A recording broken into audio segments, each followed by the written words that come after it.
कामदा एकादशी व्रत की आप सभी को शुभकामनाएं। व्रत खोलने का बहुत कम है इस बार का समय, तो आप सही समय और सही नियम के तहत ही अपने व्रत को खोलिएगा। हमेशा देखा जाता है कि हरिवासर का समय तो नहीं है व्रत खोलते समय, और त्रयोदशी तिथि से पहले पहले अर्थात द्वादशी में हमें अपना व्रत खोल ही लेना चाहिए। ऐसी स्थिति में व्रत करना जितना आवश्यक है उतना ही आवश्यक है सही विधि नियम से अपने व्रत को खोलना। जो ये कामदा एकादशी है ना, इसमें मैंने शास्त्रों में पढ़ा है कि इस दिन घी भगवान को भोग लगाकर और थोड़ा सा प्रसाद स्वरूप ग्रहण कर कर ही अपने व्रत का पालना करना चाहिए। देखिए, घी का संबंध अपने आप में सोमवार के दिन चंद्रमा से भी होता है। ऐसी स्थिति में घी का दान करना और घी भगवान को थोड़ा भोग लगाकर उसे ग्रहण करना शुभ माना जाता है। अगर ऐसा ना हो, आपको यह नहीं लगता थोड़ा सा ठीक, तो ऐसी स्थिति में सिर्फ घी का दान करें घृत का, और आप तुलसी पत्ता खाकर या भगवान को लगाए हुए भोग के साथ अपने व्रत का पालना कर सकते हैं। सोमवार व्रत भी करते हैं तो आपको कैसे अपने व्रत को पारण करना है, क्या आपको दान करना होगा, किन नियमों का आपको ध्यान रखना है, सभी जानकारी आपको इस वीडियो में मिलेगी। बस आप अंत तक बने रहें। जैसा कि आप जानते होंगे, यह एकादशी साल की सबसे विशेष एकादशियों में से एक है। अब एकादशी व्रत हमेशा दिन और रात्रि को रखा जाने वाला पूरा व्रत है। कभी भी भूल से भी आप उसी दिन रात्रि को व्रत न तोड़े। दूसरे दिन अर्थात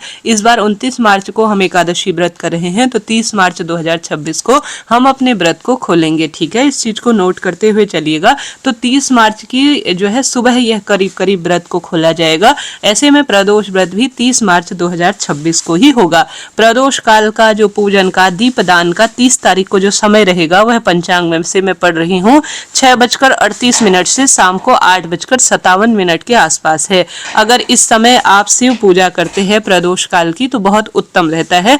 जो भी व्रत करते हैं वह इसी सोमवार को अपना व्रत खोलेंगे, अर्थात सोम प्रदोष व्रत करेंगे। अब उपाय कौन कौन से करेंगे यह भी जरूर जान लीजिए। उससे पहले 30 तारीख को राहु काल का जो अशुभ समय है, उसमें आप किसी नए शुभ काम की शुरुआत ना करें। राहु काल में पूजा पाठ और जो आप कार्य करते हैं व्रत उपवास संबंधी पहले से चले हुए कार्य निश्चित रूप से कर सकते हैं। तो 30 मार्च सोमवार को राहु काल का अशुभ समय सुबह 7:56 से 9:28 के आसपास है। तो राहु काल में नए कार्य की शुरुआत ना करें, और जो पूजा पाठ संबंधी कार्य है वह निश्चित रूप से होंगे। अब आप सभी सुंदर भाव सच्चे मन से सुने कि सोमवार के दिन द्वादशी तिथि 7:09 तक ही है। ऐसे में उसके उपरांत त्रयोदशी लग जाएगी, तो उससे पहले पहले आपको व्रत को खोल लेना होगा। जब त्रयोदशी लग जाए तो व्रत खोलना ठीक नहीं रहता है। बात करते हैं कि हम जो हरिवासर है तो वह एक दिन पहले ही समापन की ओर है 29 तारीख को, तो 30 तारीख हरिवासर की चिंता नहीं है। इस दिन 30 तारीख को मघा नक्षत्र है और साथ ही पूर्वा फाल्गुनी नक्षत्र है, और आप सभी किसी नए शुभ काम की शुरुआत करना ही चाहते हैं, तो इस दिन सर्वश्रेष्ठ अभिजीत मुहूर्त का चुनाव करें। 12:06 से 12:55 तक हमें प्राप्त हो रहा है सर्वश्रेष्ठ अभिजीत मुहूर्त। सूर्य उदय के बाद आप अपना व्रत खोले तो सूर्य उदय का समय 6:25 के आसपास है।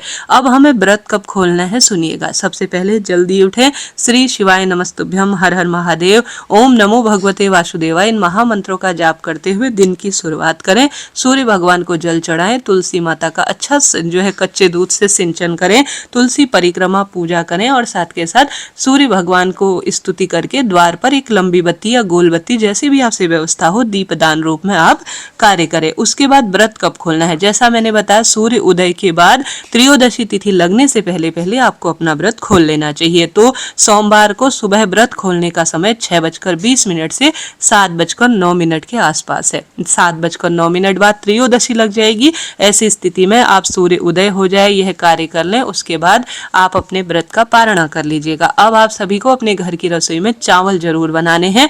घी वाले चावल बना सकते हैं, कैसे भी मीठे नमकीन चावल बना सकते हैं।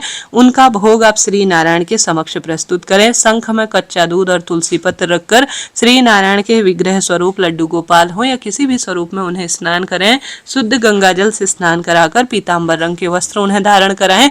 साथ के साथ तुलसी की लकड़ी का दीपक अपने घर के मंदिर में लगाएं और द्वादशी पर तुलसी माता की कथा सुने, जो कि मैं जल्दी ही चैनल पर अपलोड करूंगी, आप चिंता ना करें। और शिव मंदिर पर जाकर बेलपत्र वृक्ष की जड़ में कच्चा दूध समर्पित कर कर परिक्रमा कर कर दीपक जरूर लगाएं। ऐसा करने से सोम प्रदोष व्रत का पूरा फल मिलता है। शिव मंदिर में जाकर विधि विधान से, जैसे कि सोमवार के दिन घर पर भी कर सकते हैं, पंचामृत दूध दही घी शक्कर शहद जरूर शिवलिंग पर चढ़ाएं। पुत्र प्राप्ति की इच्छा है, नौकरी रोग कर्ज धन संपदा के तहत आप कोई कार्य करना चाहते हैं तो एक मुट्ठी या 108 चावल, क्योंकि द्वादशी और त्रयोदशी पर चावल की महत्वता है, तो अपना नाम और गोत्र बोलकर आज महादेव का स्मरण कर कर 12 ज्योतिर्लिंग का ध्यान कर कर एक मुट्ठी चावल शिवलिंग पर आपको जरूर चढ़ाना है। ठीक है, द्वादशी मिश्रित यह कार्य है एकादशी का, तो यह कार्य जरूर करें। और दान क्या कर सकते हैं, दान इस दिन जैसा मैंने बताया घी का दान करें, चावल का दान करें, आटा हो तो उसकी व्यवस्था करें। तो स्क्रीन पर देख भी पा रहे हैं कि कौन कौन सी सामग्री आपको दान करनी है, तो इन चीज़ों का आपको दान कर कर शिव मंदिर में या किसी श्री नारायण के मंदिर में आज के दिन दान करना बहुत लाभ देता है। घर की रसोई में दीप दान करें, द्वार पर दीप दान करें, बेलपत्र तुलसी का जो पूजन और सिंचन करना और ज़्यादा से ज़्यादा भगवत चिंतन करना लाभ देता है। अब अगर आप सोमवार का भी व्रत करते हैं तो फिर क्या करें, देखिए अगर आप सोमवार का भी व्रत करते हैं तो पहले आप जो मैंने नियम बताए जिसके तहत आपको जैसे जो भी कार्य रहता है वह करें, भूल चूक के लिए क्षमा प्रार्थी हो। आप महादेव श्री नारायण का धन्यवाद करें। एकादशी व्रत करना एक सौभाग्य की बात है, कई लोग नहीं कर पाते, मनकर्म वाणी उनकी इतनी प्रबल नहीं होती कि प्रबल रूप से पूर्ण व्रत कर पाए। ऐसी स्थिति में अगर आप कर पा रहे हैं तो भूल चूक के लिए क्षमा प्रार्थी होकर धन्यवाद करें, दान के लिए सामग्री निकालें, विधि विधान से जो भी आपके कार्य रहते हैं जैसे गौ माता को भोजन कराना इत्यादि। उसके बाद आप जैसे कि इस दिन अगर आप सोमवार व्रत भी करते हैं, प्रदोष व्रत भी करते हैं, तो थोड़ा सा तुलसी का पत्ता आप जो है खा सकते हैं, थोड़ा सा फल खा सकते हैं। इनके साथ अगर आप व्रत करते हैं तो उत्तम रहता है, परंतु चावल का सेवन ना करें अगर आप प्रदोष व्रत करते हैं या सोमवार व्रत करते हैं, तो इस बात का ध्यान रखें। सुबह अच्छी तरह से स्तुति करें, ऐसा सौभाग्य बहुत अच्छा है।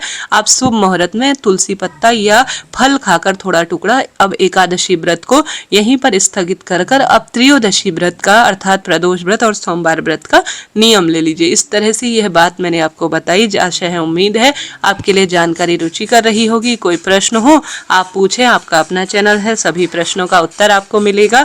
और साथ के साथ आप क्या जानना चाहते हैं, कोई ज्योतिष राय कुंडली विश्लेषण के लिए नंबर है, आप बात कर सकते हैं। आप सभी के लिए यह व्रत बहुत सफल रहे, यही मेरी प्रार्थना है। जय श्री कृष्णा। कथा इत्यादि जरूर सुने, चैनल को सब्सक्राइब करें, सारी आपकी मनोकामना पूरी हो, यही मेरी प्रार्थना है।